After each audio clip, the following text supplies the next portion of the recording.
Thank you for listening to Pal Block Podcast, the flagship Nintendo podcast of Boss Rush Network.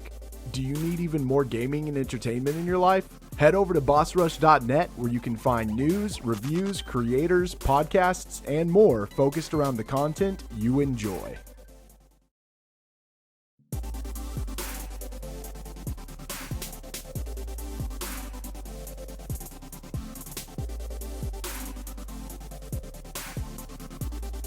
Hello everybody, welcome to Nintendo Power Block here on Boss Rush Network. I am your host, the enlightened, excited Ed V. Joining me is the insider himself, Mr. Dan Murphy.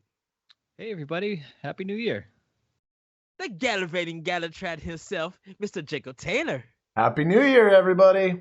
Happy New Year, everybody. The Elite Block Agents are back in the building. I'm so happy to be recording, talking to all things Nintendo. You guys, we have been gone for so long, but we have keeping in contact, playing a lot of games, and this episode is Nintendo's Power Block Game of the Year episode. And let me tell you, we're changing it up a little bit because we're dedicating one particular game to the Garbodor Award of questionable content. That's right, everybody. There is one particular game, and we'll see what it is. I am excited to see how this episode goes with the Game of the Year because Jacob, you got 10 games. Dan, you got 10 games, and we're just going to go in. But before we get into that, everybody, Dan, how was your weekend? Everything's been good, man. I mean, it's been like crazy since last time we recorded. Like Christmas was here. It was like 70 degrees. Ariel and I were drinking champagne on the deck in our t-shirts outside playing cards.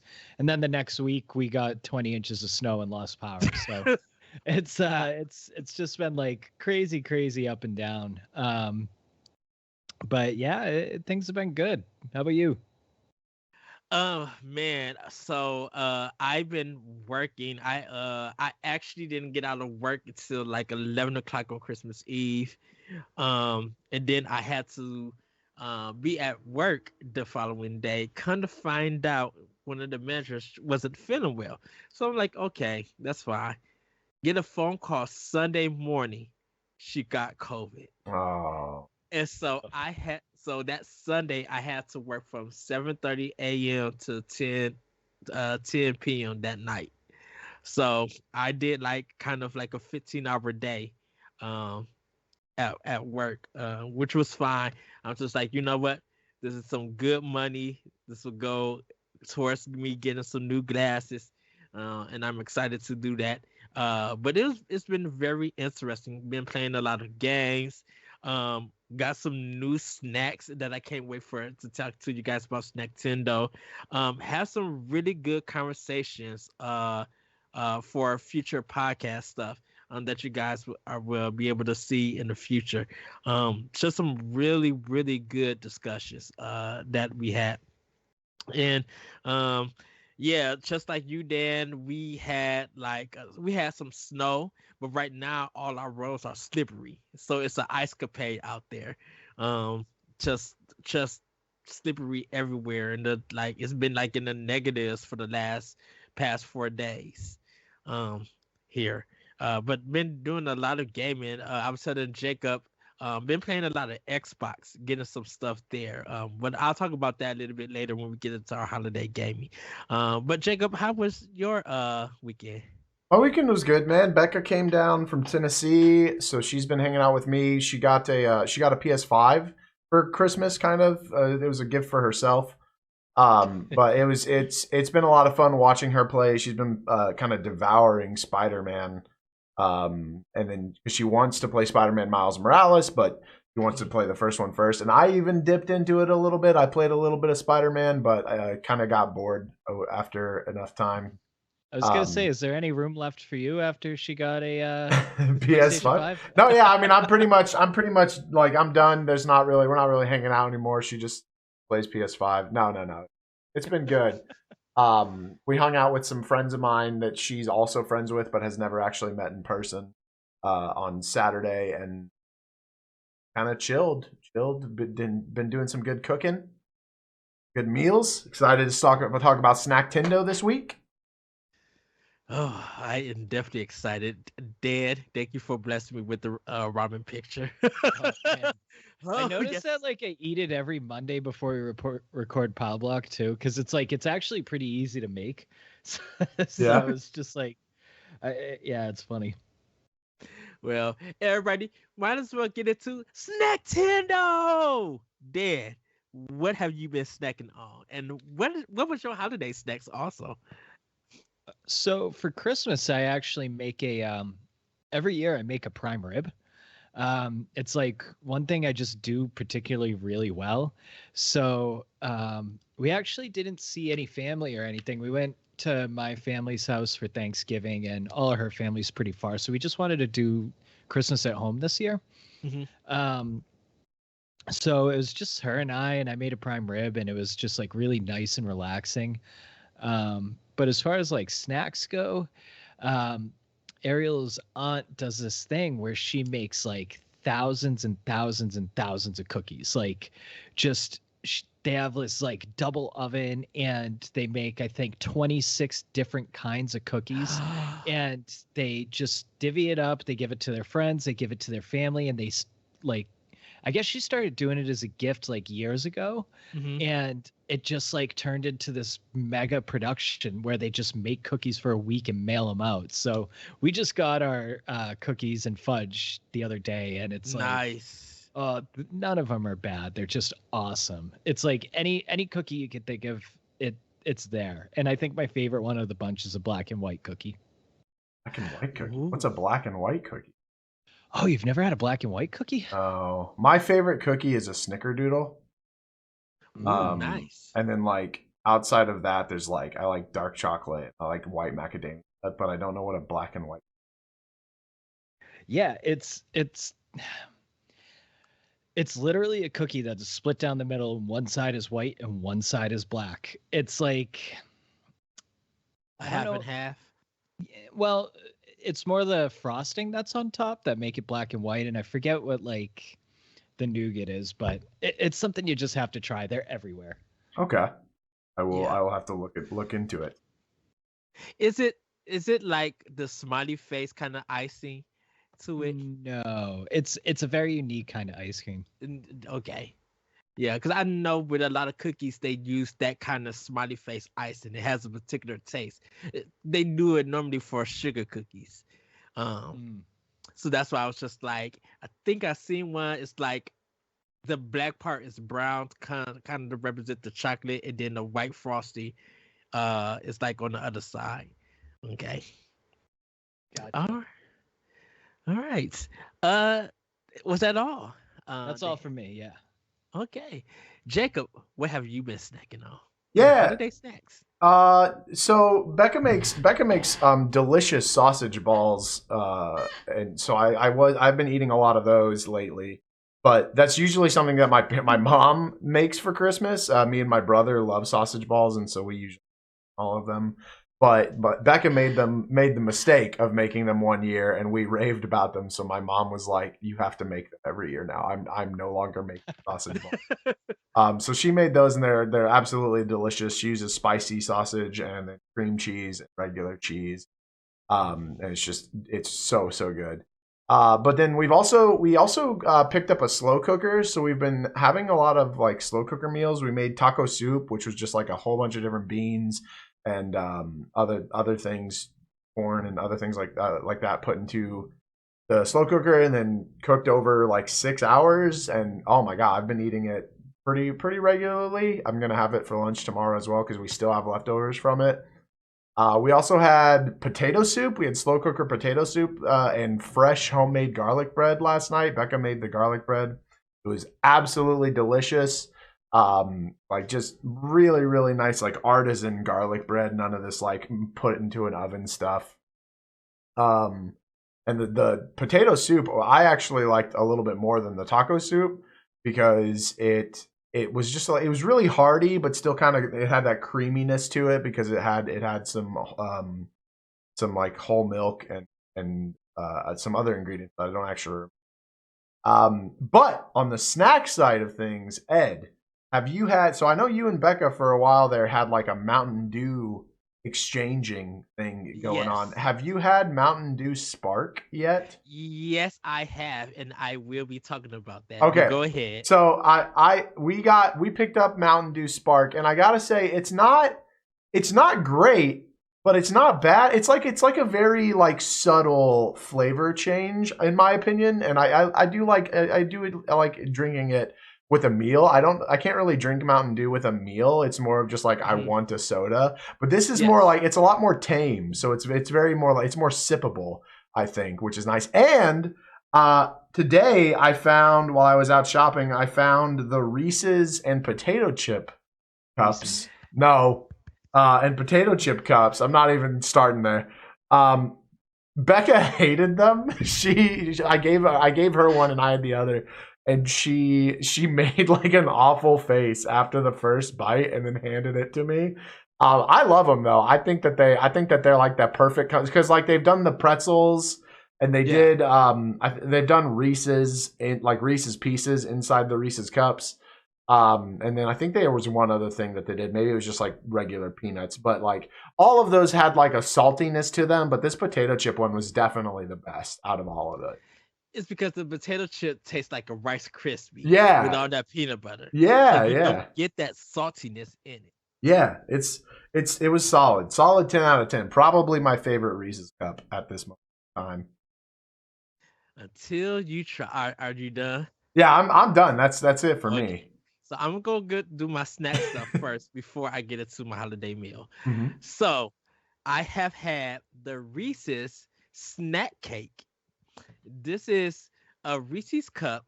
At the bottom is peanut butter. At the top is a brownie with it, but it's in cake texture in it, covered in chocolate. And it's really just a Reese's cup with more chocolate into it. I could not taste the brownie part at all. The breading, I could not taste it because the peanut butter was so overpowering it that it was just like, oh, this is just sweeter Reese's cup. So good to drink with milk, but I was just like, I was expecting the breading, the cake part to really stand out, and it does not. Now, the Mountain Dew Spark. Yeah. I tried the regular one and I tried the zero. And I think I like the zero better because it's less sweet.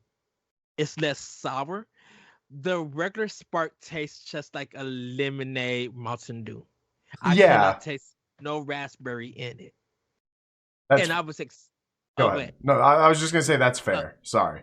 I was excited to try it because I actually thought it was a raspberry Mountain Dew.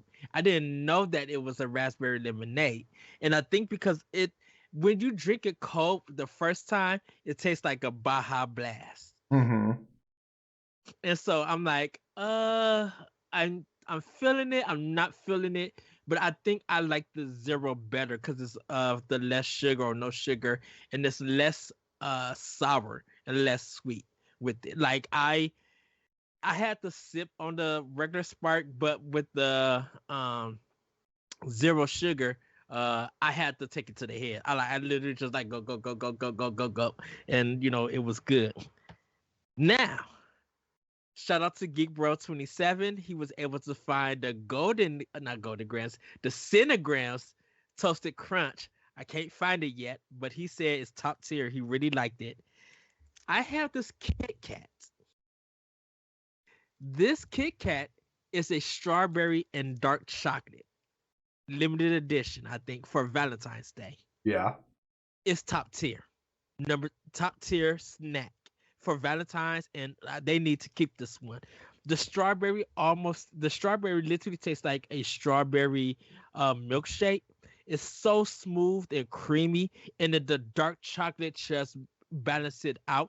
You don't even get like you do taste the dark chocolate, but it mixed so well with it. We've already sold about 10 of them within 2 days. And people are just, I love it. I'm just like, oh, Hershey, you snapped. with these Kit Kat bars. Oh, you snap! I think I prefer this now over the mint ones, the mint and dark chocolate, because of how good it is. Like it is amazing. So the Kit Kat Duos, yes, top tier.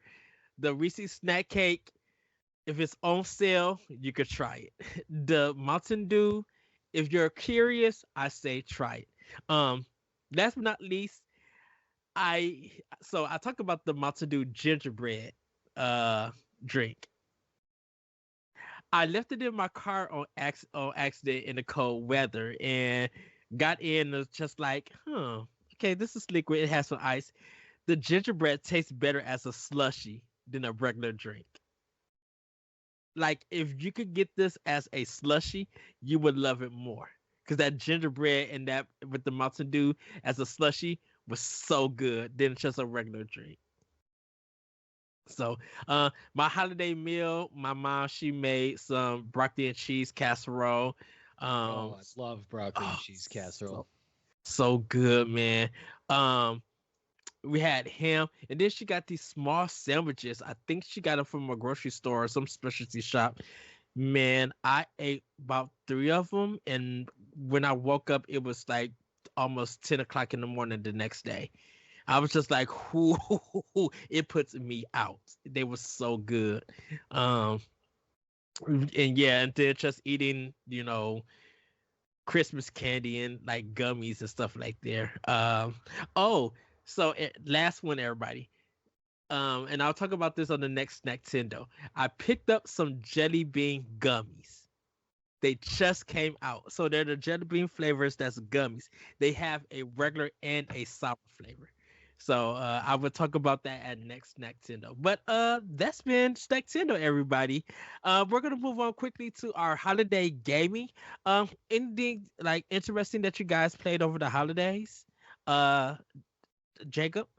I don't have anything interesting that I played over the holidays, but I did do something new this year that I haven't ever done before, which is I did what we dubbed Christmas games and Coco with the Otter Kingdom community, and basically, I on our Discord server I streamed Christmas movies and we played games together and just like hung out and talked and just That's kind of awesome. spent time with each other because there were a lot of us, like myself included, that weren't doing anything with anyone for Christmas. Like none of us really had anywhere to go, and so we all just kind of hung out together. It was a lot of fun. We played Mario Kart and Minecraft, and yeah, and so I'm thinking I'm gonna make that an annual thing and try to open it up a little bit more, just for anybody, any gamers out there who might not be able to make it back to their family or things like that. It was a cool experience though.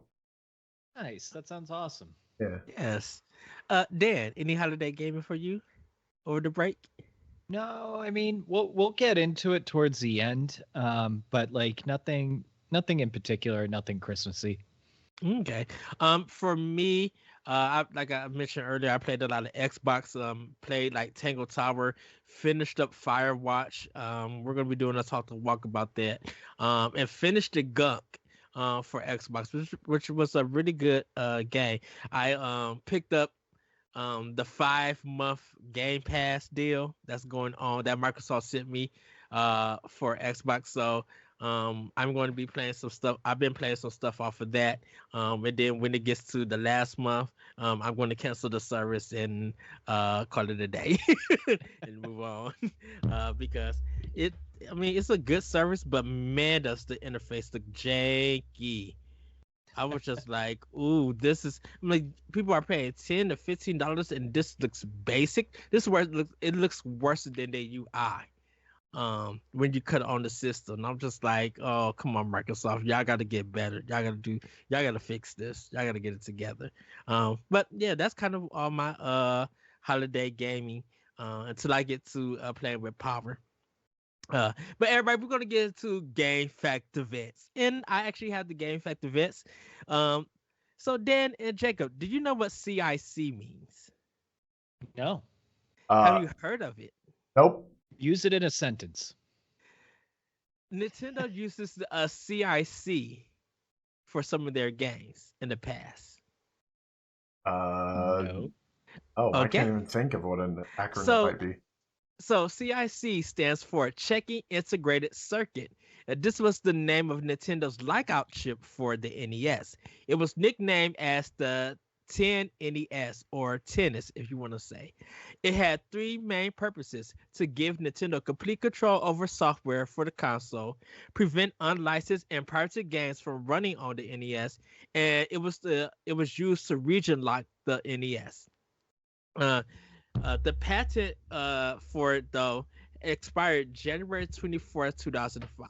And the reason why I bring this up was because excuse me, if you guys didn't know, there was two companies who were found they did illegal stuff to get their games running on it. Wisdom Tree is one. They are the creators of Bible Adventures, and Atari, who created Tengen to have games on the NES. Wisdom Tree emitted a voltage spike to get their games running, but had to try something else when Nintendo updated the 10 NES, and because their games wouldn't run on it when it was changing the chip, they were updated. Atari turned to the U.S. Copyright Office to ask lawyers to get a copy of the lockout program for potential litigation against Nintendo. Once they got it, they started making unlicensed games, which ended up having Nintendo suing them. In the end, it got settled in 1994, and they had to destroy all those games. So that's why you see like Tension did Shinobi. They have like this kind of this gold cartridge with this red kind of stripe. It looks like Smash Brothers for the red. But they did Tetris when Nintendo owned Tetris. And so that's why if you look at eBay or any collectors, if they're selling Tetris for attention, that is a limited rare copy that's probably going on from $10,000 and up, because they had to destroy the game when Nintendo found out about it. So yeah, they don't use the chip anymore because with Switch, is region free, and most of their games they ended up going through CD. So they stopped using the chip in their systems. So that is some game effect events. If you guys didn't know, the CIC that's in the NES, it stands for a Checking Integrated Circuit, or 10 NES. That's cool. Yeah. So it's time for Femi News. Dan, take it away. All right. So, with our family news, we always start off with the upcoming titles that are coming out this week. It's pretty light, so I'm going with two that really stood out to me. Astroneer is $29.99. This is an indie game where you reshape and explore distant worlds. This is also going to come out in physical edition. And also on Thursday is one that kind of speaks to me a little bit more, Eternal Radiance. It's $19.99. It's an indie action RPG. Your protagonist is a girl named Celeste that is becoming a knight. Both of them have really, really high ratings on Steam, so I think I'm probably going to end up picking up both of them anyway. Either of these, have you guys heard of these games? Are you going to pick them up? So Astroneer I have heard of, but it's not my style of gaming. Eternal Radiance, that sounds like an Atlas game for some reason, or something that was on 3DS. I think you're thinking of Etrian Odyssey for 3DS. Yeah. Or are you thinking of like Path of Radiance, which is a Fire Emblem game? That might be it as well. I think. Well, no, because I thought there was a Radiance game on the 3DS that was like an RPG. But Eternal Radiance, I am going to buy. It's an indie action RPG. Those three words right there, ding ding ding, with a $19.99 price point. Yeah, I'll be buying that one. Nice. How about you, Jacob? No, I hadn't actually heard of either of these games, and I want to check out Eternal Radiance because it sounds like it would be right up my alley as well as far as indie. So nice. I will have to check that one out. Thank you, Dan. Cool. All right. Well, let's get into the news. First thing is E3 is going digital again in 2022. So E3 was completely canceled in 2020 for obvious reasons. And last year they kind of went out to do this new digital style, and they had announced that they're going to do digital again. And the organizers announced that the lineup already includes Nintendo, Xbox, Capcom, Konami, Ubisoft, Take-Two Interactive, and Warner Brother Games. Sony is notably missing from that list. Typically, they used to do in person in LA every June with the mix of developers, press, and consumers. So, guys, what did you think of the digital event last year? And what do you think they should do to kind of build off of what they did on their first digital event? Jacob, let's start it off with you. So I actually kind of have a weird opinion about this because, like, for me personally, E3 has always been a digital event because I've never been. And I feel like it's that way for most people. But I feel like the biggest thing that, like, if you're asking like what the people who run E3 can do, I think they can ask their showcases to actually show games and to actually like keep a good steady pace, because I think the biggest complaint last year was that it was just like dud after dud after dud talking about stuff that nobody really necessarily cared about or wanted to know at an event like E3.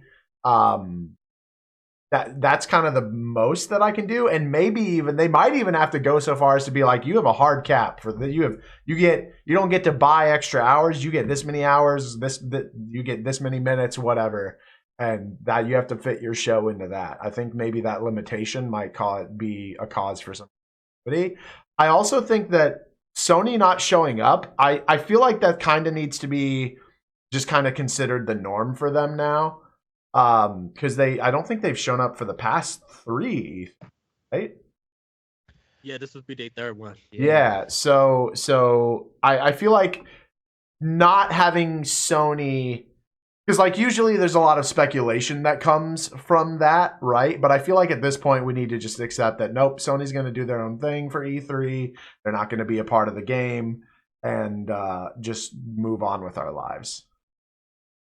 Yeah, so when I was saying like what could they do better, it's like you as a consumer / viewer, kind of like what would make you excited for a full digital E3, or what's something that could make you feel like you're there with them, right? Rather than them showing you a commercial.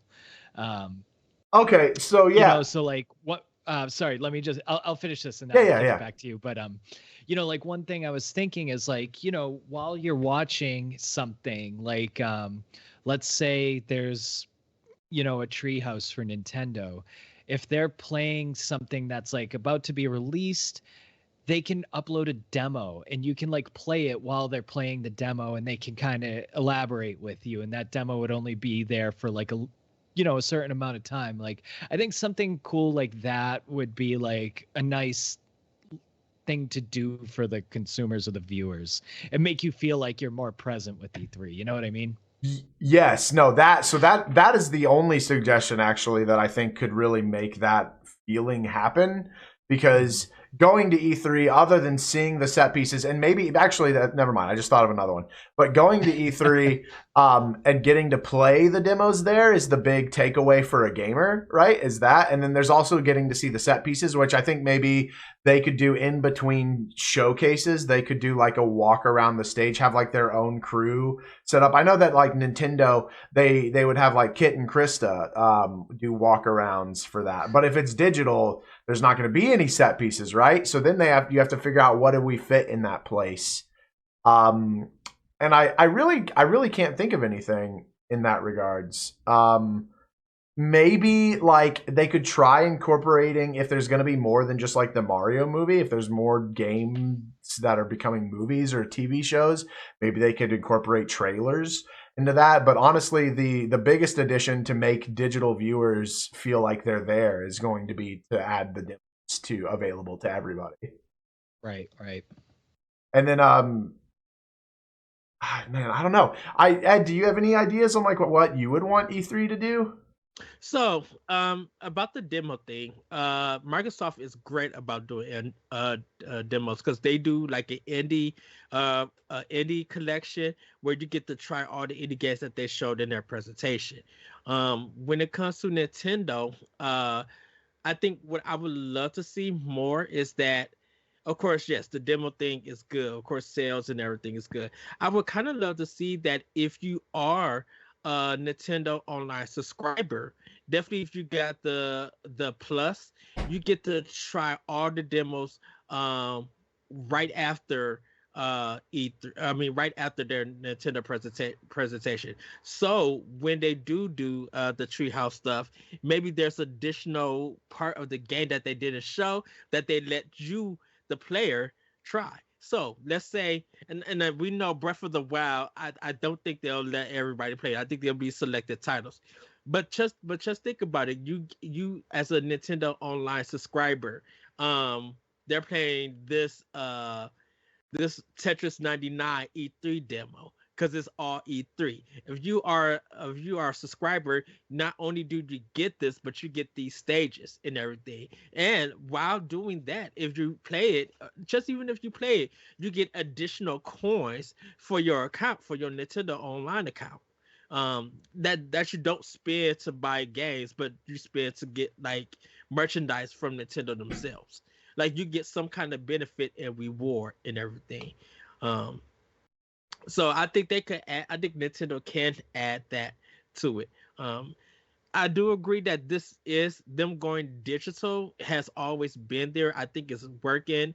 And once again, everybody, you kind of got to thank Nintendo for doing it, the Nintendo Direct, doing the presentation. They're the ones that people laughed at, but look at where they're at now with this. We care more for Sony's state of play than them being at E3. If Sony wants to be at E3, all they need to do is show a state of play. Same thing with Xbox. Same thing with now indie developers or anyone. Or if you show a really tight, good presentation that they have games that different people want, you're gonna have a good E3. Now, the problem is that's gonna be with this is what is Jeff Keighley gonna do with his presentation stuff?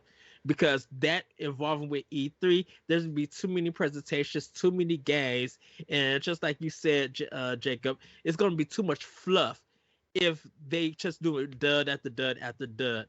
Um, Even with that Take Two presentation, a lot of people were upset with that. Um, with something like that. But I think Nintendo themselves, they could just connect something to Nintendo Online. So if you're not a subscriber, maybe there is a discount for people who want to join and get the pass. So maybe it'd be like you could get it for a year for $30.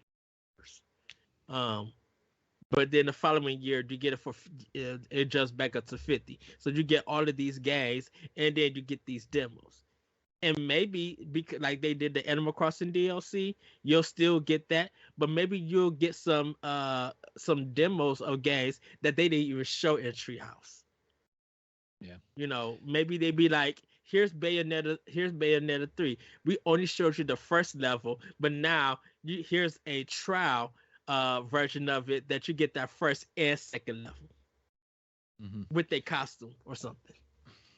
Yeah, I mean, all good ideas. I personally really liked how they did E3 last year. I felt like it was definitely more open to the public than it's ever felt before, and I'm looking forward to this year to see if they do anything a little bit different. But I guess we won't know for a little bit.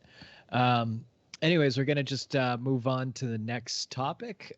This one is a little we love speculation here on Pavlok, and especially me.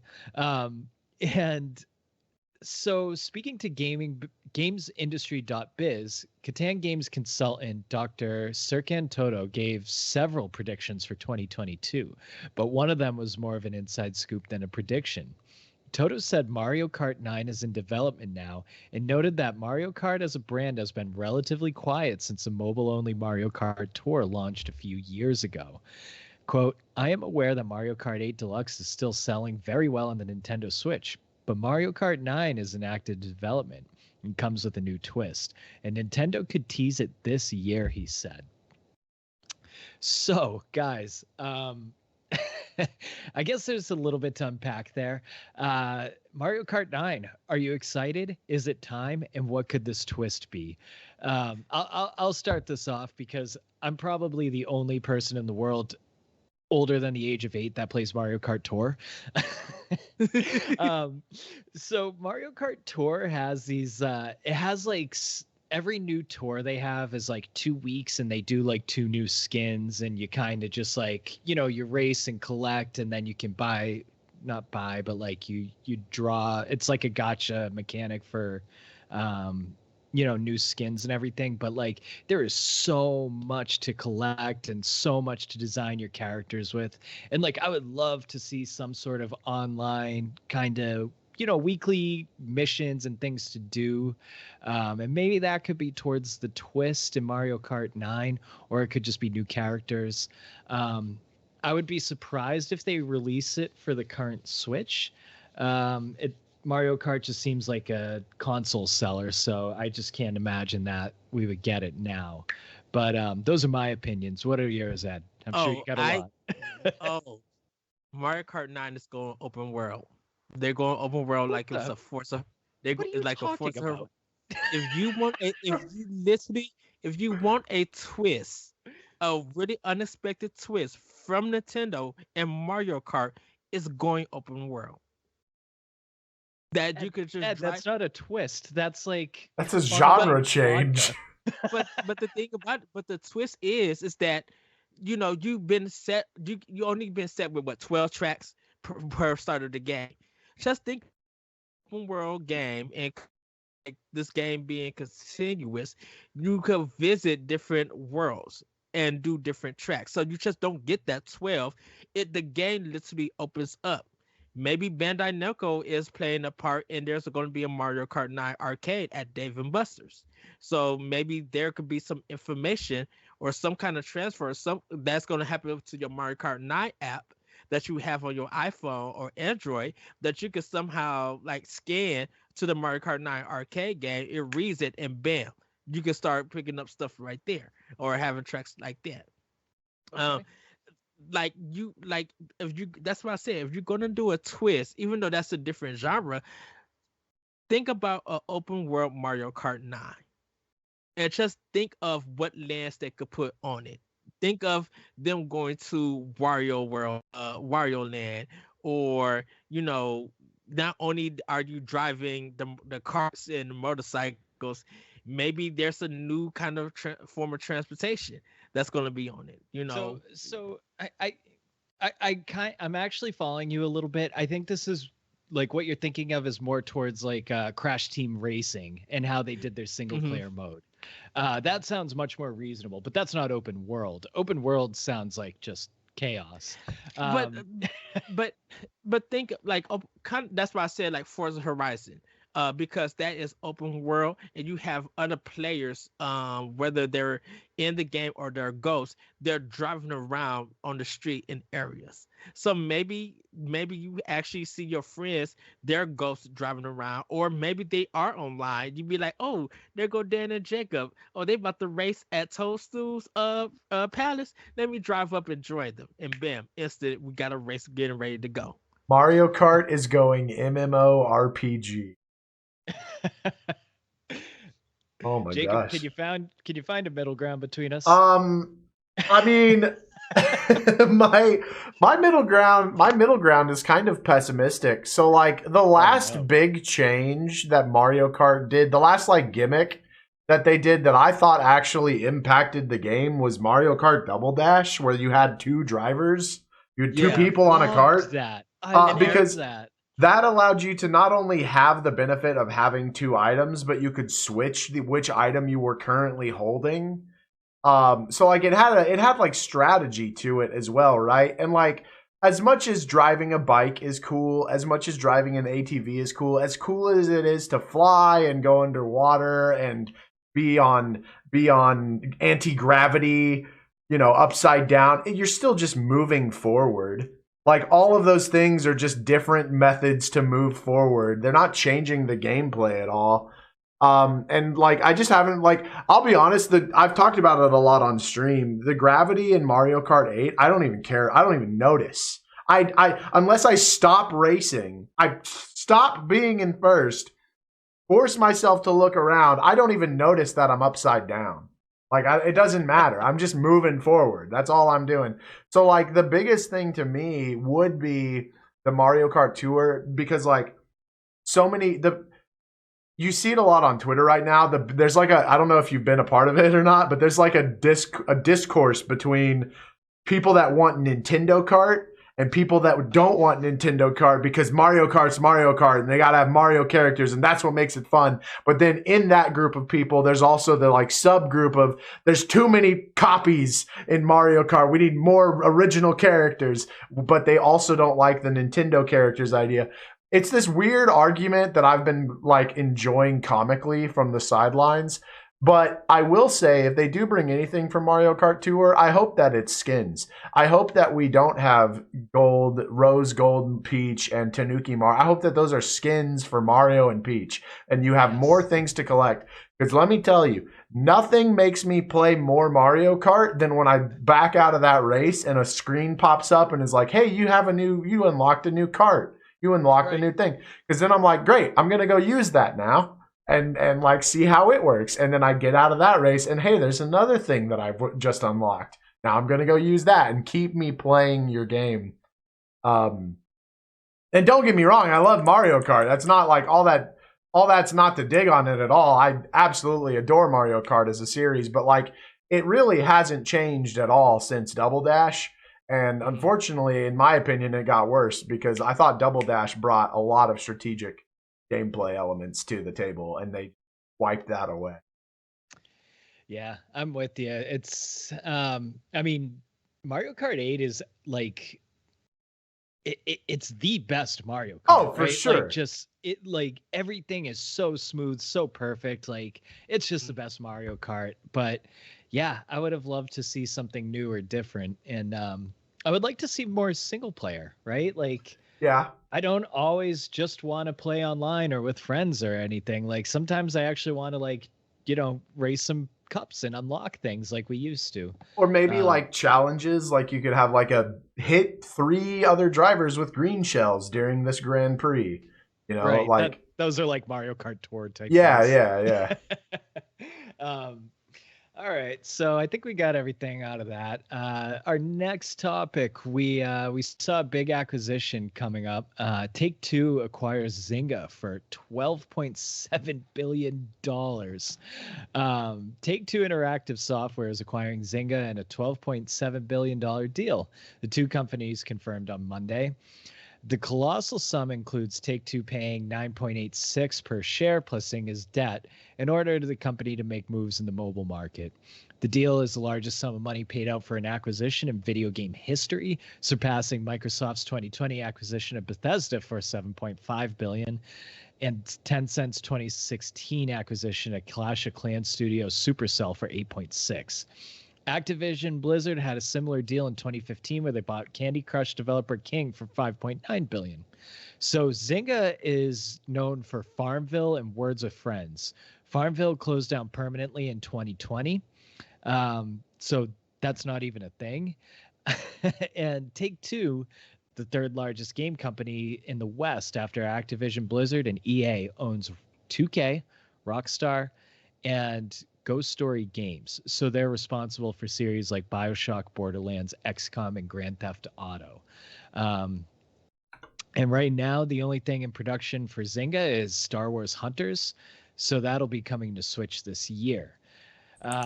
Okay, so I don't really have much to say about this, except that's just like an exorbitant amount of money for Zynga. What do you think, Ed?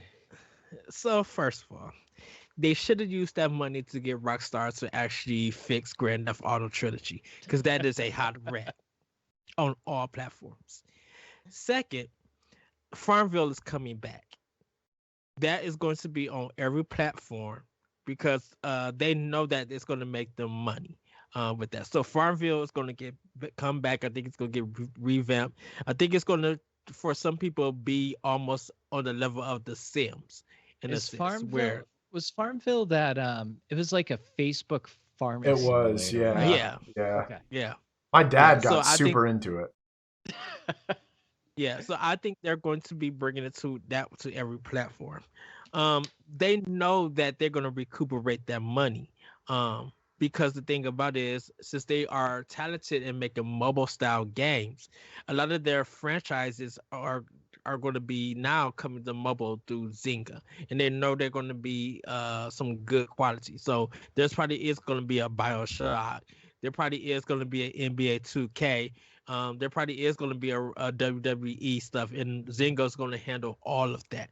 Um, Sadly, they may even have Zynga do NFTs. So who knows? But yeah, they invested in Zynga, which was a smart idea.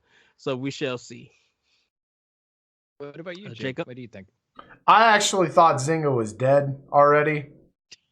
I just remember them popping up a lot, and this might be because I used to work at GameStop, so I saw their like little cash cards that you could buy a lot, but I haven't been looking at them at all in a long time, so I actually just thought they kind of kicked the bucket as a company. But good for them. Good for Take-Two for acquiring them. That's pretty cool. Yeah, I knew they still existed because I still play Words with Friends with my mom. So, see, my mom and dad both play Words with Friends, and I didn't realize that was a Zynga game. Yeah. All right, so last one. This has been just like such a hot topic in gaming recently. I think over the last maybe month and a half or something. But we haven't talked too much about NFTs on this show. So Square Enix plans to invest more into blockchain gaming and NFTs. Square Enix president Yusuke Matsuda on January 1st released a public letter discussing Square Enix overview for 2022. In his address, he spent most of his time discussing the rise of NFTs and blockchain technology in gaming. He termed this rise as a decentralized gaming.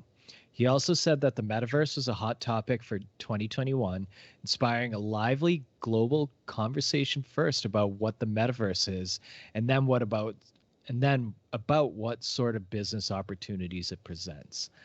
NFT. So I personally, I've dabbled in crypto, and I've made money off of it, but I can't exactly tell you what goes on with it, why it happened, or what the fluctuating thing is. NFTs are, I don't know if they're new, but they've been around for a little while. But an NFT is basically like a picture or a screenshot, and it has etched into it a part of Ethereum. So the value is based off the Ethereum that's etched into it. So it's basically like owning a receipt of something. And based on the market, it goes up or down in value. I'm not too sure how you buy or sell them. I'm also not sure if what I'm saying is 100% accurate. So NFTs, Ed, how do you feel about NFTs in gaming? How do they even fit into gaming? And how much money are people going to spend? They are going to spend zero, because it's zero. It's really just zero value. It's just like you said, owning a receipt of like a screenshot. And we haven't seen no one sue anybody over NFTs. So right now, to me personally, I think it's stupid. Konami did it for their 35th anniversary with Castlevania. Square's doing this because people want to have fun, and this is nonsense. I'm not investing in something in the digital media that I'm not really going to get no use out of. I could literally take a screenshot of a Nintendo game, put it up there, and be like, okay, this is an NFT. Who wants to invest in it?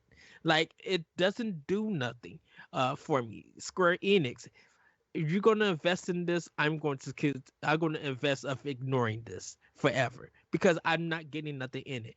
Give me the games. I pay you to make games, to receive entertainment. I'm not paying you for all of this other nonsense. No, because it's a money scam. It's pretty much a money scam. So how do you expect that to fit into gaming? Jacob, do you know how it fits into gaming?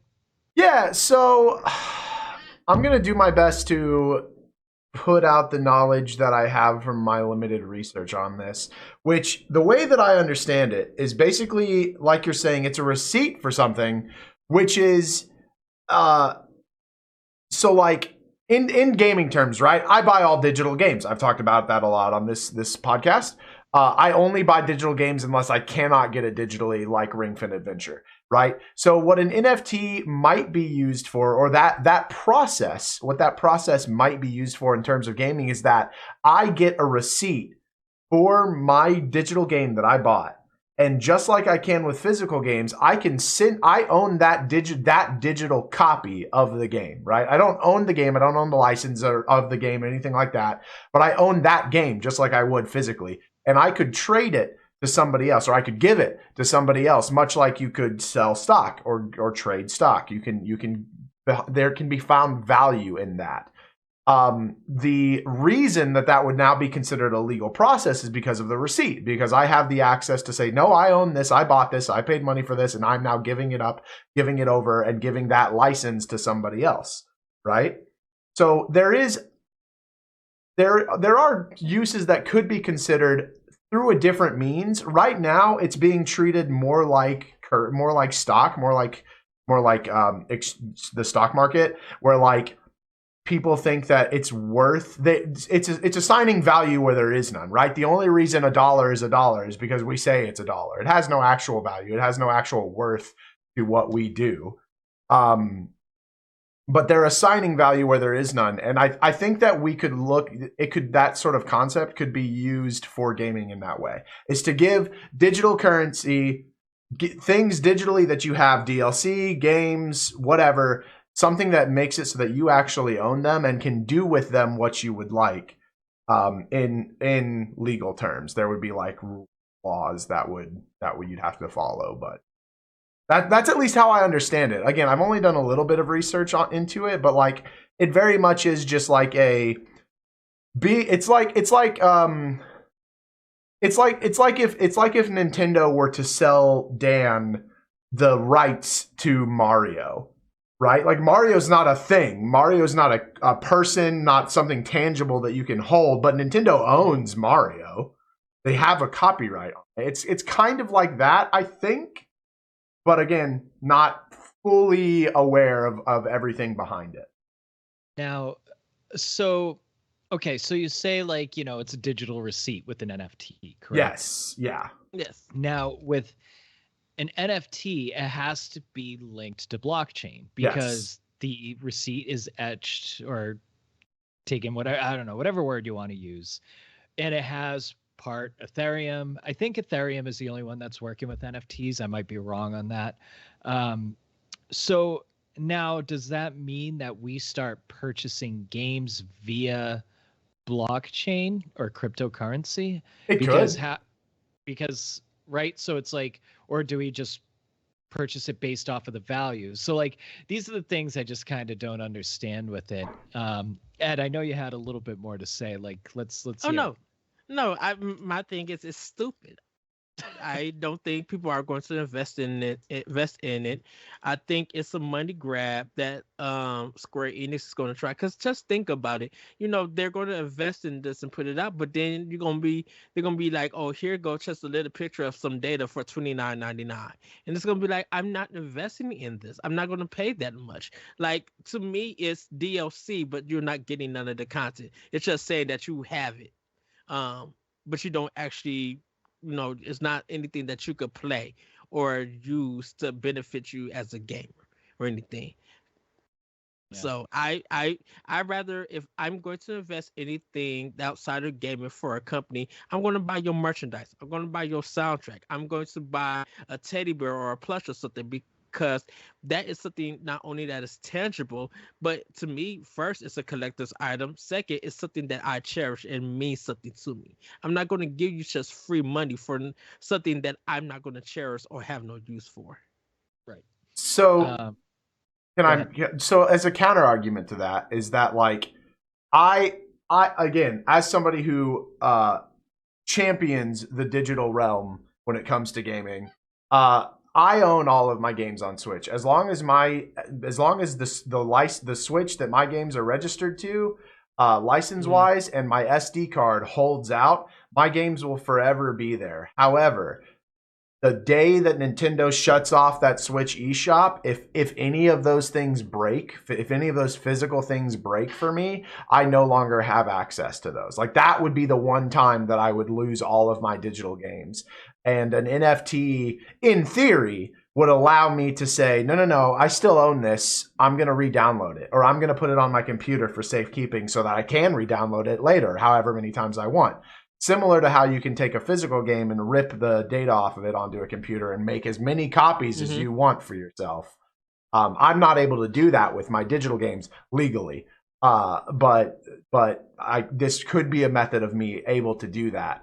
Again, it goes back to the idea that like it only. So I think the reason it has monetary ties to like Ethereum is because, like, again, we decide how much Ethereum is worth, right? So like you could say that you could do it with anything if it allows it. You could say that a video game is 0.00000, however many zeros, 1 of a Bitcoin, because we know like Bitcoins are worth a lot, but it's worth that much amount of a Bitcoin, and then that's how you would make that trade, right? Everything is tradable in that regard. That's why you can buy into cryptocurrency like Bitcoins with like $5.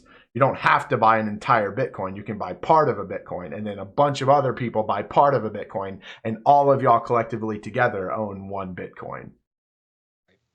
And I think one thing that people are worried about, what you're saying, Jacob, is like purchasing these digital copies and having the digital receipt to it and actually owning the game and being able to trade it. That's reasonable. Yes. And I think what people are afraid of is this kind of slippery slope when it goes into like MMORPGs where you can purchase, some badass sword and be better than the rest, because once you take that first step into it, maybe it takes this other step and so on and so forth. So, we haven't seen NFTs in gaming yet. We don't know what it's going to be. We don't know where it goes. We know a lot of people have issues with cryptocurrency and its effects on the environment. And, it's a good idea and concept being decentralized, but right now the execution is just for people to make money off of by the vulnerability of it. So, we'll see. It's going to happen. So we'll see. Maybe it works out. But that's it for me. Do either of you guys have anything else on this one? Don't invest in it. That's my thing. Just though. I'm gonna say invest in it if you do your research, but do your research. Don't invest in anything blindly. Don't invest in NFTs and don't invest in GameStop unless you do your research, right? Like, make sure that you're armed with knowledge before you go into anything where you spend your money. And then the last one note that I wanted to say is like the common argument that people make against NFTs are like, oh, you bought a picture. Guess what? I just downloaded it to my computer. I own that too.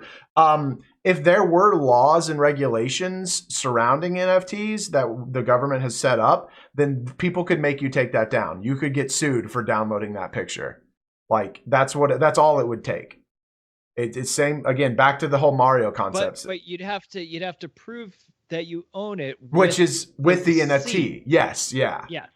So like, if somebody just copied it, you can't actually have that NFT. No, yeah. If I downloaded the picture of somebody's NFT, I don't get the receipt. They still own the receipt. They still have that part of it. I don't have that. I have a copy of it, but I don't have that.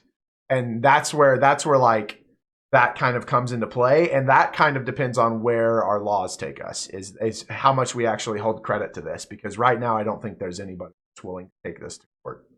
Right. Well, okay. Well, Square Enix, you brought us onto a good topic, and now Ed, let's kick it back to you for the doc mode. All right, everybody, it's time to hop into doc mode. Happy New Year, everyone. 2021 was a year of fantastic games. We here at Nintendo Power Block have talked, played, and raved about some of the best titles on Nintendo Switch. So, Elite Block agents, it is time to give some elites to our top 5 games.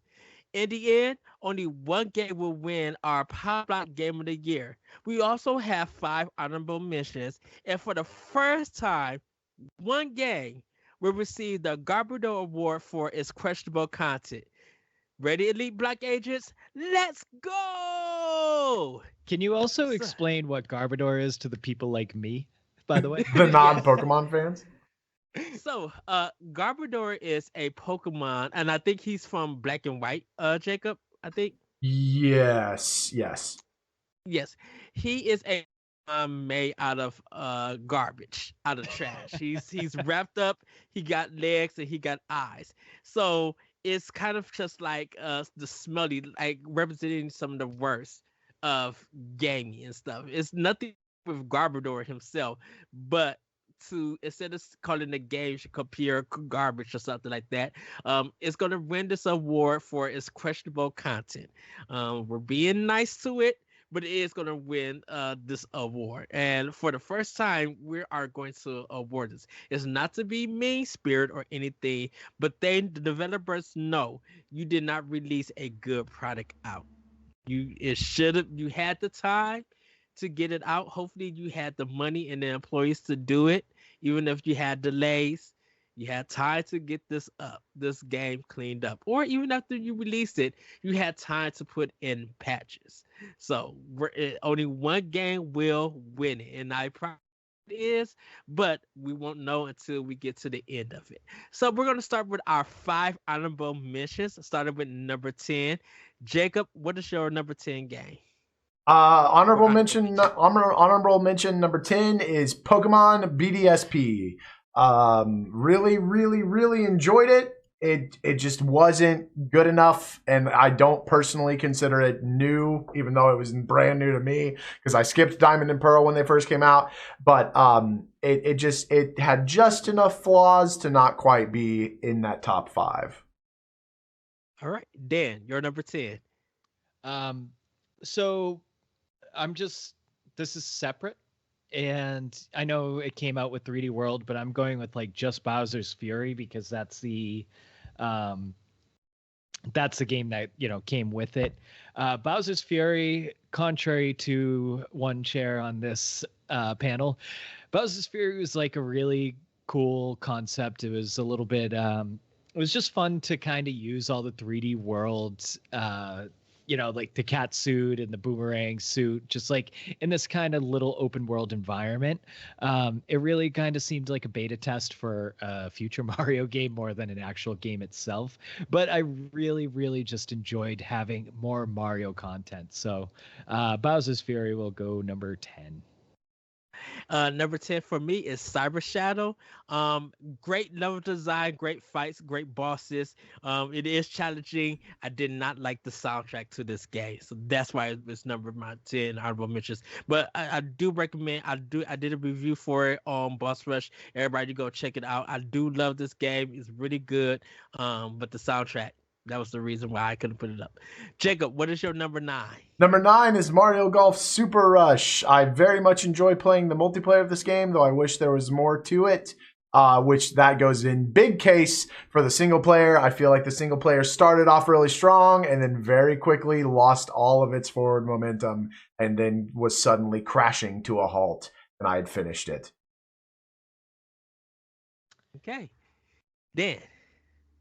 Game Builder Garage is number 9 for me. Ooh. Game Builder Garage was just awesome. Like it really just had so much more content, but the only thing, if it caught on and it was much more popular, I actually would have shot this up probably to my top 5, but it just wasn't that popular, so I didn't get to play enough other people's games. Or one of the big things about Mario Maker is like the community. People really just like latch on to the difference. I mean, the levels you make, they support each other and they get ideas from each other. And, Game Builder Garage just didn't have that. And that would have made the difference for me. All right. Number 9 for me was Persona 5 Strikers. I am enjoying the game because I'm currently playing it, but I did enjoy for what I'm playing. Great voice acting, Great soundtrack. Really love the music. I just haven't played enough of it, but I do like this game. It really is good. So that's my number 9. Jacob, what is your number 8? Number 8 is Super Mario 3D World plus Bowser's Fury. I love Super Mario 3D World. It is the best game that Mario has ever been in when it comes to 3D. They tacked Bowser's Fury onto it at the end, and it just plummeted its value for me. I've said my piece on that. I'm glad that others out there got to enjoy it. However, I think it was awful. And again, similar to Pokemon, I can't quite put this into my top 5 because it's not technically new for 2022 or 2021. But oh man, it was a great time playing Mario 3D World again. Okay, Dan, what is your number 8? My number 8 is gonna go to what did I write down here? Mario Party. Mario Party Superstars. Probably my favorite Mario Party. It's really fun, and kind of like Luigi's Mansion 3, the graphics are phenomenal on it. Like the cartoon graphics are like really, really good. And I think that's like one of the most underappreciated things about this game. It is really fun. Drawbacks for me are just like, come on, guys, give us more boards once in a while. Give us a couple more characters. Give us some unlockables. Do something for us, you know? So yeah. Whatever number that is, that goes to Mario Party. Number 8. Number 8. Yes. So my number 8 is Famicom Detective Agency, The Girl Who Stands Behind, and The Missing Heir.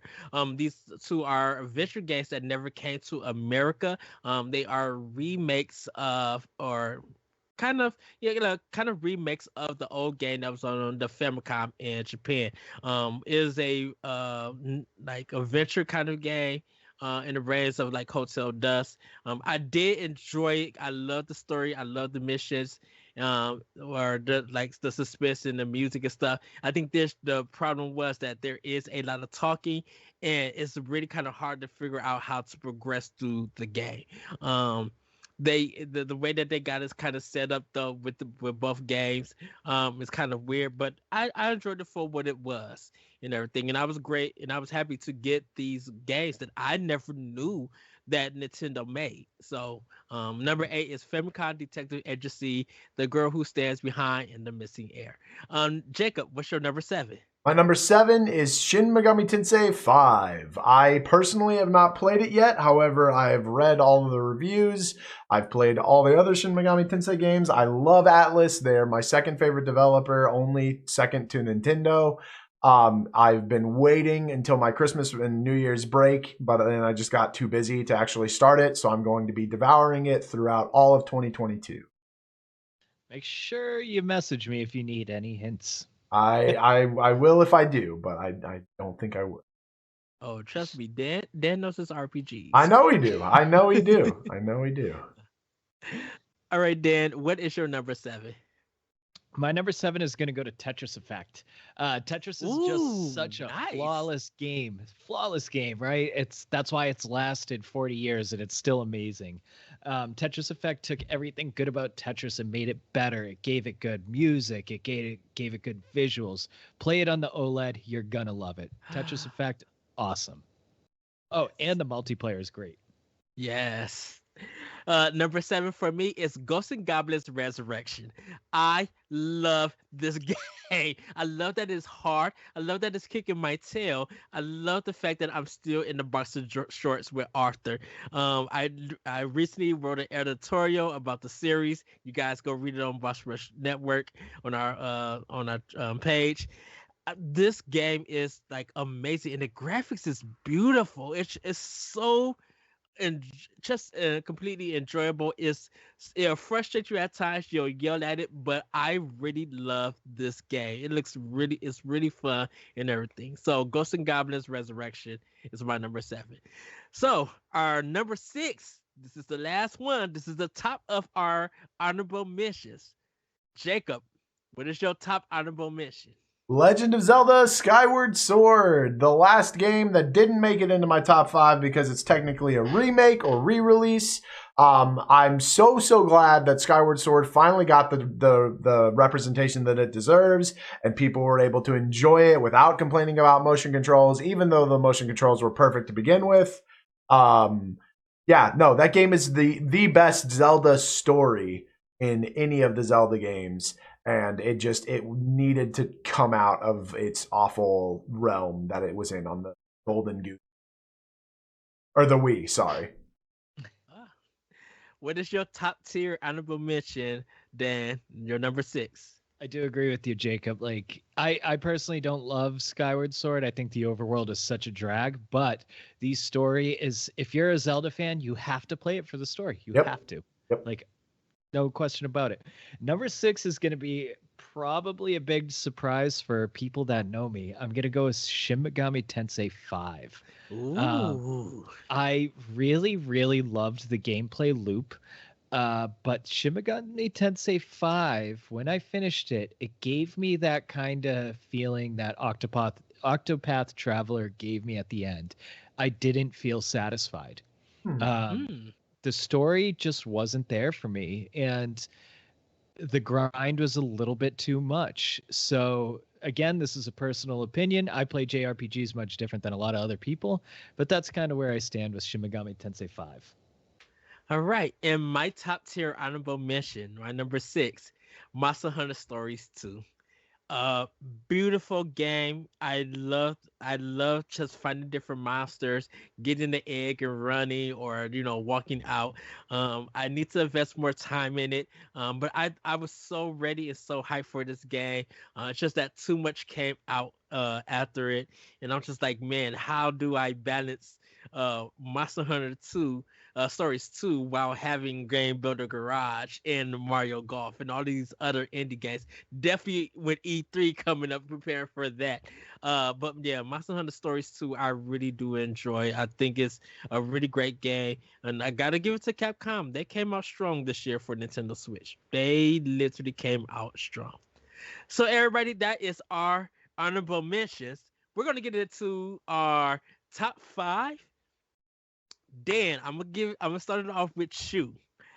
What is your number 5? Death's Door. Indie game that came out in November. Unbelievable. Everybody play it. It is just so good. It's an indie game. The artwork is great. Like, the creativity is there. It's just so unique. So much character. It's so charming. Just play Death's Door. Yes. For me, my number 5, Mario Golf Super Rush. This game is wacky and it's so fun and it's so cool. I just love it. It makes me laugh. But I try to get focused on it and everything and play it here and there. But yeah, it's my number 5 game. Man, Ed, let's play so sometime. good. I play all the time. You let me know when you're playing. Dan really does. I see him all the time online. I'm like, how are you still playing Super Rush, man? That's crazy. Good for you. It's awesome. Yeah. No, it's a great game. Excellent game. Yes.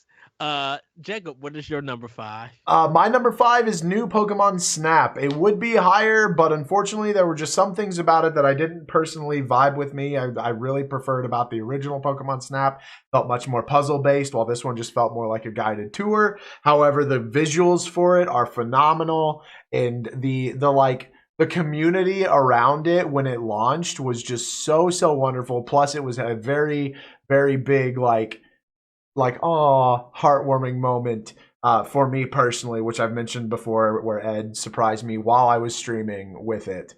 Because I was talking about how I wasn't going to be able to get it, and I had all these plans around it, and I wasn't going to be able to do them. And then Ed was just like, "No, here you go. You're good." And I just was like, I almost started crying on stream because I was like, I can't. That was way too kind and generous. Oh, welcome.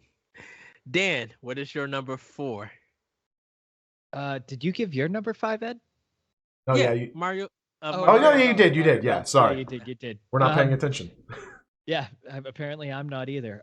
My number 4 is gonna go to Monster Hunter Rise. At this panel, I'm sure that's pretty low, but Monster Hunter Rise is kind of just the thing about Monster Hunter Rise on the Switch. I think it is graphically like one of the more impressive games I've seen on the Switch. I think the worlds are beautiful. The monster design is incredible, but that's been a Monster Hunter thing. The online was especially really, really good. I've never had issues playing online. I've played with both of you guys. I mean, man, they just killed it with Monster Hunter Rise. It was just such an awesome game. I really don't have anything negative to say about it. It's just a solid game. All right. My number 4. Now, no one knows about this game, but this game is so fun. It's an indie game. It's called Binary Star Infinity. And the game is kind of like, if you look at Minute, how it's just black and white, and your bullets are red. It has that kind of look. It's like 8 levels of hardcore shooting. And you like build and grow up, and it does the old school thing when you beat the final boss that says game over and you can continue. But the music is good. It would kick your tail, and it does something really different. So when you're destroying different ships and everything, it shakes the level. So it may make some people sick, but you can't cut that off, or and everything. But it has a great flow, great soundtrack. So my number 4 is Binary Star Infinity. Jacob, what is your number 4? Before I get to my number 4, Dan, I appreciate that Monster Hunter Rise is just even on your list. It was a lot of fun playing with you and like going through your longsword techniques and things like that when you were playing a little bit better. If anyone ever wants to hunt with me, up. Please, if you want to play Monster Hunter Rise, play with Jacob. He taught me how to. He turned me into like a toddler tripping over my sword into a guy who could slay something with my blindfold on. It was like incredible, night and day. Thank you so much, man. That means a lot to me. I love Monster Hunter as a series. Y'all figure that out here momentarily. Number 4 for me was Mario Party Superstars. Again, cannot agree more with what Dan was saying earlier about how fun it is, how beautiful the game looks. I also wish that there were more maps, and I feel a little slighted because they talked about how they were bringing back so much from the N64 days, and a little bit of the GameCube days. But like, then you get to the maps and they're not quite what they were. There's not quite as like wacky, zany stuff happening on the maps. It's very much kind of samey. But man, those mini games are an absolute blast to play with people, and I'm always excited to jump into a game with my friends, even if it means giving up like 3 hours of my to do so. All right. So we get to number 3. Dan, what is your number 3? I'm just going to throw out a disclaimer before I start my top 3. I am basing my top 10 strictly on just games that I have played. So there's a couple of omissions that you guys might be surprised about towards the end, but I just wanted to give that heads up. I'm only rating games I've played. Number 3 is Monster Hunter Stories 2. This Monster Hunter game spoke a lot more to me, being the JRPG junkie that I am. The worlds are beautiful. It was so fun, like hunting monsters in a JRPG sense, breaking off the pieces. There was so many cool things to do when you hunt, when you find the caves and everything and go searching for eggs and trying to like build your party that way. It was just like the online is absolutely incredible. It was so much fun teaming up with people and doing hunts. Like after I beat the main game in Monster Hunter Stories 2, I just couldn't put it down because I was loving the post-game stuff, and like all, the roadmap had just like these amazing cool new monsters coming out. So I mean, Monster Hunter Stories 2, if you are either a Monster Hunter fan or a JRPG fan and like the other one just a little bit, give it a try. Or if you're a JRPG fan and want to get into Monster Hunter, this is a good gateway to the series because it was for me. So that's my number 3. All right. And my number 3 is Monster Hunter Rise. Boy, do I love this game. Just I have the what is it, Jacob? It's the bug one with the staff. The Kinsect glaive. The Kinsect. I love being in the air, flipping it around, hitting these enemies in the head. It brings me so much joy when I take down a monster. Playing with Dan has been one of the best comedic moments because we both ended up in a But me just getting bodied. exact. But there was one time that we fought a monster. We both ended up in a cart and it got thrown out by the Calicos. Just amazing. Just an amazing game. Really love the hunts. Jacob and LaRon, you guys I respect so much because your costumes look amazing. You guys do so much good work, and I was just like, man, you inspire me to be almost, a real, a better hunter. So I do appreciate that. But yeah, Monster Hunter Rise is my number 3. Jacob, what is your number 3? My number 3 is Pokemon Unite. I used to play a lot.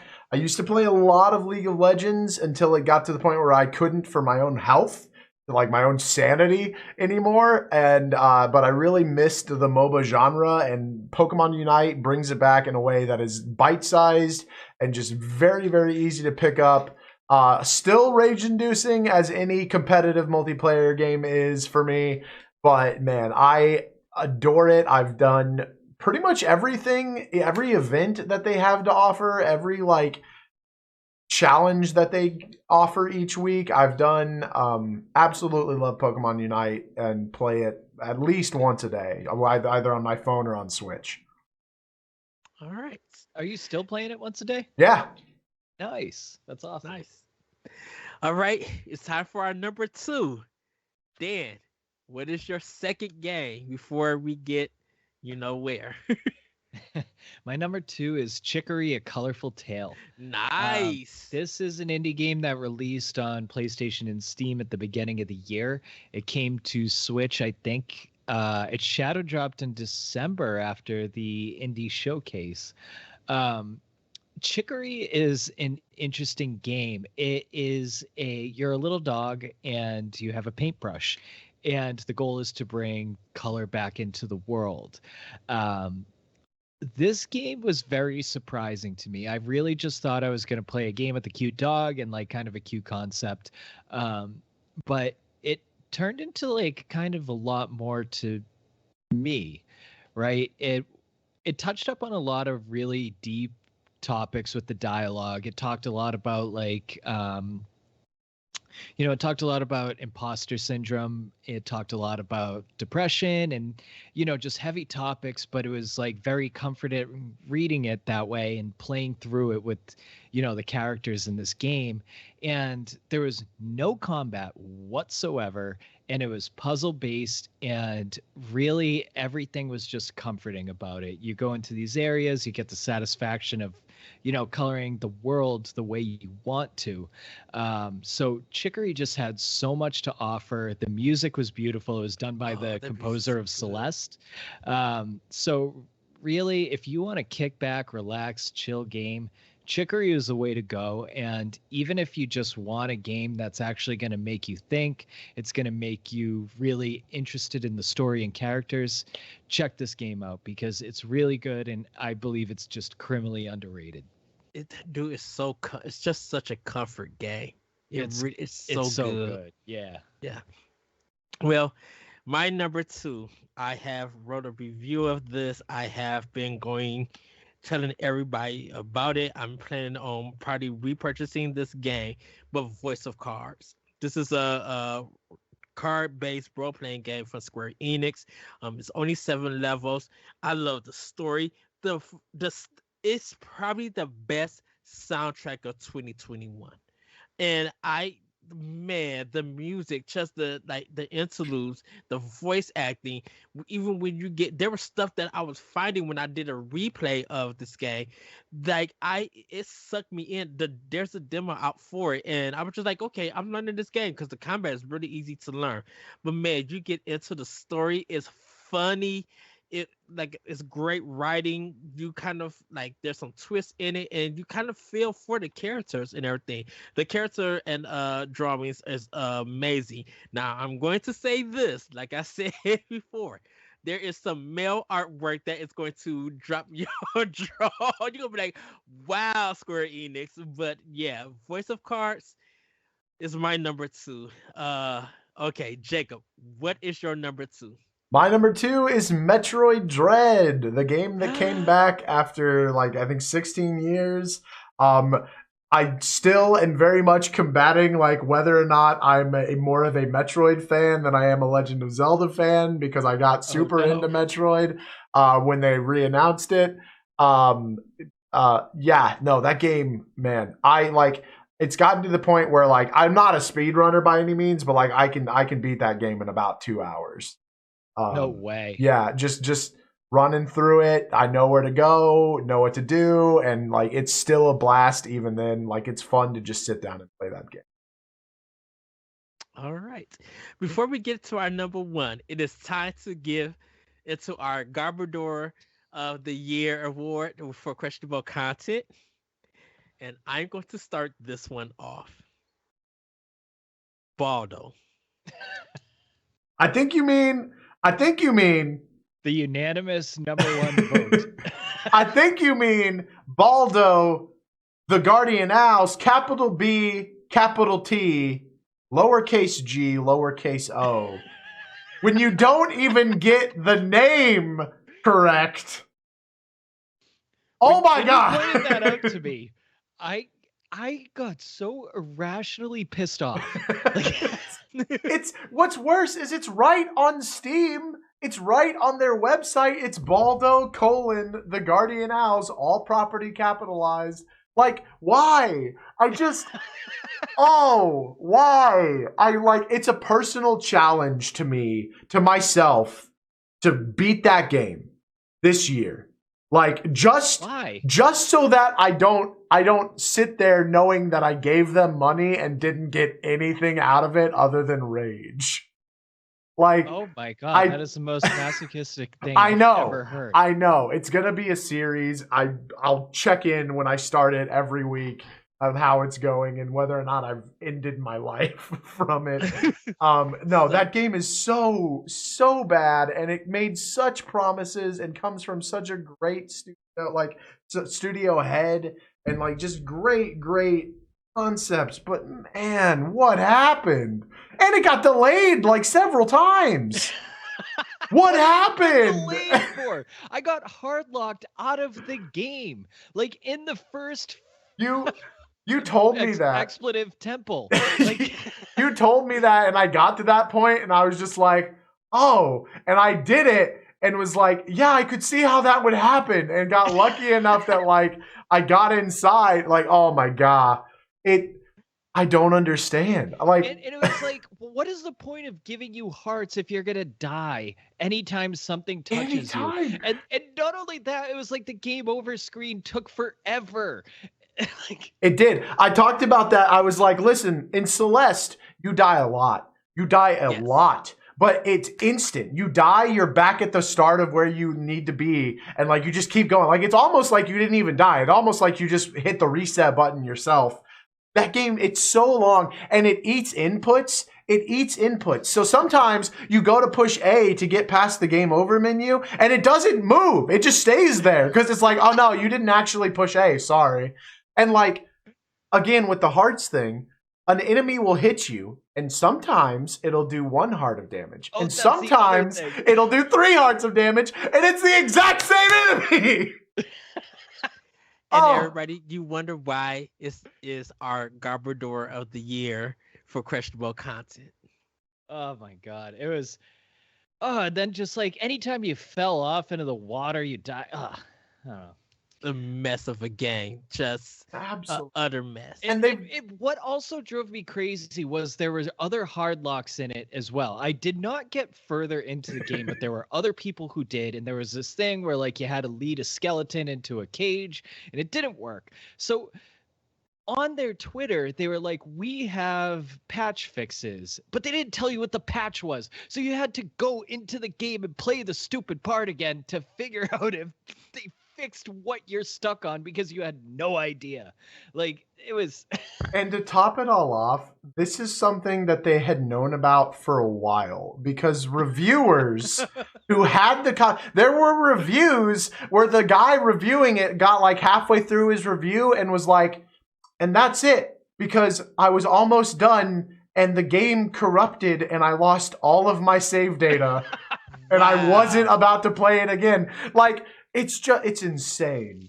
It's insane to me. I would have, that quote that everyone attributes to Miyamoto because he said it, but they do it wrong. Like, this is the perfect example. It doesn't even matter if they've patched it and fixed it now. It will forever live on as the Garbodor of the year. Yes. I'm sorry, Battling Wonderland. We didn't play you at all. Well, hold on. I gotta throw something else out here. Now that you said that, I can't believe that game is named Balan Wonderworld and not Balan Wonderland. I thought this whole time it was Balan Wonderland. Why the hell did they do that? I thought so too. It's Wonderworld. You know what though? At least Balan Wonderworld was like, they like owned up to the fact that it wasn't a good game and they like immediately put it on sale and all these other things. Baldo never did. Baldo never did. And people actually bought a Balan, like, it's been going on sale, and people been just like, I'm about to buy this game, because I guess they wanted to see how bad it was and everything. But yeah, so congratulations, Baldo, for being our first Garbodor of the year for questionable content. Nothing will ever beat it. Nothing will ever beat it. We send you off in a garbage can as you are taken to a junk pile or something. We don't care anymore. And sadly, I bought it. We went to light the can on fire, but the game glitched and we lost our fire thing. And now it's just stuck there and we have to live with it in the trash can. So, Dan, what is your number one game? I'm the only one in the world who voted this as my number one game, but it's Bravely Default 2. Nice. It was like, if you were a JRPG lover, and my little circle of JRPG fans, we all voted this as our game of the year. It is like the tropiest of tropey JRPGs. The story was a tropey JRPG. Your protagonist washes up on shore with amnesia. Can't get any more tropey than that. You have a turn-based battle system with the Brave and Default gimmick, which is fantastic. It works so well. The job system is reminiscent of Final Fantasy V. It's also just one of those JRPGs that's so kind of tropey and classic that you can build your party to almost break the game and just be so OP. Man, it was just like, it was so good. It was so fun. It's one of the few games where I was just like really bummed out when it was over because I just wanted to keep playing it. So any JRPG lover out there, even if you don't like the chibi art style, which I do not, it fits well to the game. It's my game of the year, and anybody who loves turn-based combat, you have to play this game. Great choice. So, Jacob, I'm going to go with you. What is your number one game? My number one game of the year is Monster Hunter Rise, baby. I've put like 500 plus hours into that game. Played it in a 24-hour marathon with my buddies when it first came out. Continued to play it every single day for like a solid 2-3 months. I was at a shop I love Monster Hunters, guys. I love the Monster Hunter series. I was at a shop the other day and was staring down a Zenogre statue that was $135, and I was just like, I want it so bad, but we can't spin that. Like, oh my God. That game is beautiful. It's coming to PC. It's getting a DLC expansion called Sunbreak this year, and I'm going to jump right back into it with another 24 hours and probably another 500 hours. Like, oh my God. even if you don't like Monster Hunter, play the game simply for the movement mechanics, because the wire bug and the traversal in that game it's like you're Spider-Man without actually playing Spider-Man. It's so satisfying. It's so satisfying. Yes. And there's nothing that's more fun to me than getting a group of 3 other friends and being like, let's go hunt this monster that's like 3 times our size, and just one hit from it just tosses us around like pancakes. But we're going to slay it because why not? Yes. Well, everybody, my number 1 is Metroid Dread. This is a 10 out of 10 for me. This is the 5 Yoshi coins out of 5 Yoshi coins. The artwork, fighting Craig, the story, the boss fights, getting the freedom to go anywhere, finding out where you need to go to get these powers, the Emmy, like them being just like scary and very threatening. It's here Sam is talking, actually getting a story with voice acting in it, and just like, wow. They really went in. Like, now, it's kind of like I said, Mercury Steam is kind of now the owners or developers for a 2D Metroid. And as bunkers as it is, I don't know who else could develop a 2D Metroid now. Like, Nintendo, make sure that you work with Mercury Steam next time.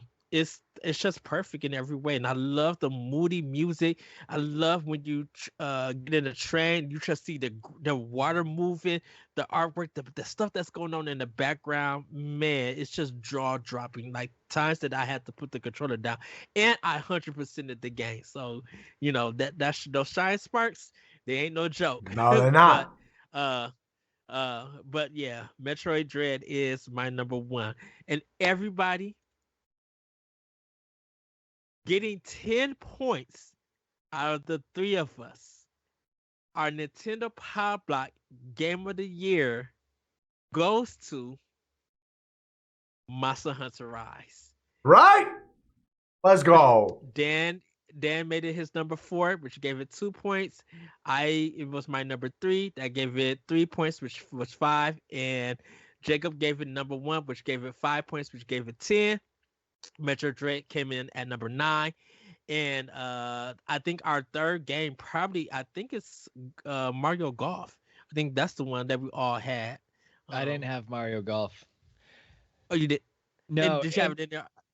I didn't even have it in my honorable mentions. The thing with Mario Golf, I love it, and it's actually one of my favorite games of 2021. But I couldn't give it to it because it came it released so bare. Right, like it wasn't a complete release. It didn't have the ranking, the online ranking things. It had 5 courses when there's 10 now. It didn't even have the single player stuff, like the one putt, one on one putt. The targeting. It didn't have the medals. Like, it didn't have 70% of the game when it was released. So I just couldn't do it, even though I still play it like all the time. Did we all 3 have Monster Hunter Stories 2 then? No, I think we all had either Super Mario 3D World or Mario Party Superstars, maybe. The only one that was in the top 5 for everybody was Rise. Yeah, was Rise. Well, the clear winner.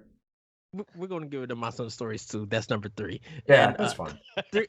That and Super Mario 3D World, because I love that game. Those 2 tied up for number 3.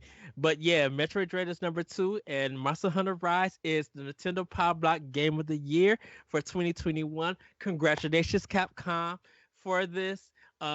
Congratulations to all the games that we nominated, that we spoke about, that we talked. It's a great, strong list that we recommend that you guys play. Besides Baldo, don't play that game because it's a garbador and it's in the junk pile somewhere. Do not play it. If you're going to play it, or just watch somebody stream it and get some good laughs on it.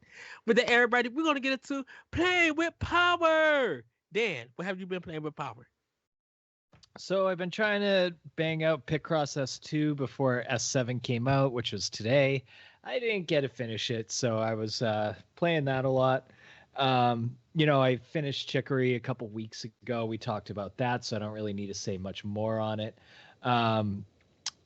Mario Maker 2, I got back into it. I've been playing a lot of levels, getting back into speed runs, which is a blast. Getting back into my Kaizo levels, just doing, shell jumping and all that fun stuff. It's actually kind of surprising how I didn't really lose a step on it. So, always coming back and playing after a few months of just leaving it down. It's really funny, like, to see these great levels still popping out, and it's so satisfying beating them. But the number one game I've just been playing is Paper Mario on the N64 expansion pass. Oh, Paper Mario is so good. I'm on chapter 7 right now, and I think I could safely say, just like, what the hell have they been doing with that series? Like, why would you take something that was so good in the first 3 and make it so not bad, but just like give it less Take its soul away? Yeah, it's just like it has no identity. Origami King just had no identity. What are you trying to do? Are you trying to be an RPG? You trying to be action RPG? Are you I don't know. It just, the story was like kind of good, but then when you got to the end of it, you're like, that's a stupid motive. So it's just like, what the hell are you doing with this series? Go back to what you were doing. This is so good, you guys. And that's what I've been playing. Origami King is just top tier. It's just top tier. It's so No, it's good. not. It's so good and it's so funny. No, it's not. When the battle system becomes a chore, it's not a good game. Like, that's the thing. The battle system became a chore because there's no actual reason to battle. There's no reason. Like, you start the game with 20,000 coins, and it's almost impossible to spend all of them throughout the game. Like, and the only purpose of fighting is to get a coin. Like, the boss battles are fun, but oh my god, like, just random encounters were such a drag. I would get, I don't know. We don't need to get into Origami King, but like, no, it's not good. It's not Paper Mario 64 good. Not even close. Not even the same ballpark. We have different opinions, everybody. I will say, I cracked before I get to you, Jacob. I will say, when you actually got into Barca's castle and all of them were fighting, all the enemies were fighting and everything. That was a great scene. I fell out laughing. I had to pause the game, just be like, this is a bunch of nonsense, and I love it. Jacob, what have you been playing with Power?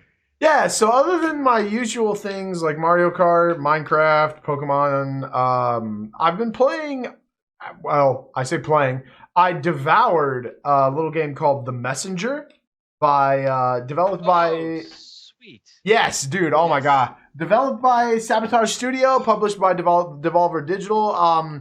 Action platformer game that messes around with puzzle mechanics using time travel. It doesn't take itself seriously at all, which is wonderful. Like, I often play games with a straight face when I'm like just playing them for myself, which I played this one completely off stream. And like, I was cracking up and chuckling the whole time, just because like the little demon that comes down every time you die and like has a quip for you, and the shopkeeper is always hilarious, and like they break the fourth wall a lot.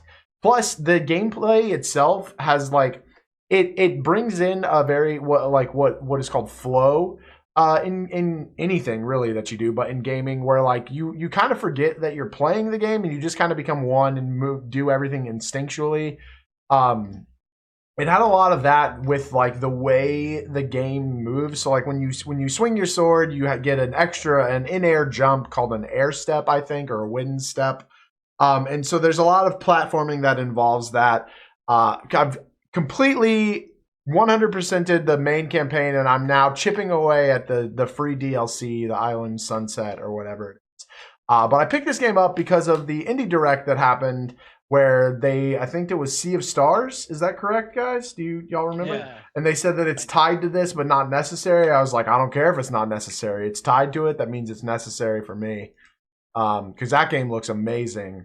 My number one anticipated indie. Yeah, man, same for me right now. Like that's why I picked this. Was so eager to pick this one up and play it. Highly recommend it. Another game that I've been playing a little bit of lately, and I wanted to just shout it out, was Guild of Ascension, which actually comes out January 19th for the Nintendo Switch. But shout out to PID Publishing. They provided me an early copy of the game and developed by While One Productions. This is a really neat little game. Dan, I don't know if you've heard about this at all, but No. it's a strategy RPG where the twist is that you have 10 seconds to make your move.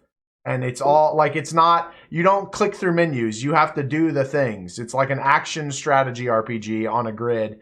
And it also has roguelite elements where you're making your way through a tower and you have to make it to the top of the tower, but you have like very limited healing capabilities, and it's all based on how you do your strategy in the game. You earn things called pledges, which kind of buff the two characters that you have, and your characters can change what they are based off of what weapon they equip.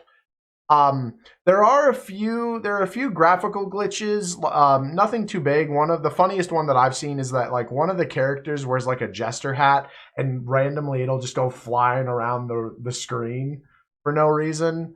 A couple grammatical errors. I believe Wow One Productions is actually, I want to say they're a Brazil-based company, but I don't remember exactly. I do remember that they're not based in America or in anywhere that's English native speaking, so it's forgivable. And then a few quality of life problems that I have with it, like when you select a spot on the map that you choose from when you're going into these dungeons, you don't get to like return at all. You have to like go to that location, and then once, if you've like been there already, it'll be like there's nothing here, and then so you have to then click out. You can't just be like, oh wait, no, don't go there. You just, if you hit it, you just go to it. That's a little annoying, but again, all forgivable. And it's really addicting. It's the loop of the roguelite elements where it's just very hard and your decisions matter, but you only have 10 seconds to make it. Super, super fun. Though I do wish that there were more roguelike elements to it. Like, as far as I can tell, the bosses don't change each time, but it's so quote unquote difficult that I kind of appreciate that they don't change, because I don't have to memorize a whole bunch of different boss patterns and like how they attack and what I need to look out for. So that's kind of nice. But yeah, Guild of Ascension comes out January 19th on Nintendo Switch. It's already available on Steam. But yeah, look forward to it. Look into it. It's very, very cool. All right. I've been playing Blossom Tales. It's a game that it's like an action adventure Zelda kind of style game. I had it on my Switch for a long time, but I'm about to power through that. Chasm, Streets of Rage 4, River City Girls. I finished and beat. I treat it like a role playing game and everything. I'm right now. I'm playing through it again so I can get all the statues, so I can get the official ending for it. It's really funny, real fun. When I got the ending to the game, I pretty much cracked up. I'm like, "Are you serious? Wow!" And last but not least, started up Paper Mario from for the expansion pass. Really enjoyed this game. I'm going to be playing a little bit more of it because I need to get it done before not Ocarina of Time, before Majora's Mask drop, because I got to power through that one too. I'm excited to play that. Paper Mario is still funny as ever, and I'm loving the game. Coming out soon too.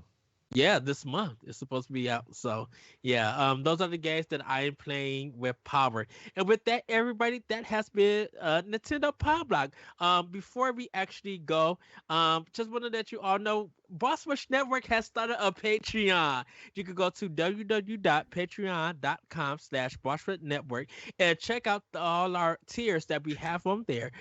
Come help support us if you like all the content that we create for you guys.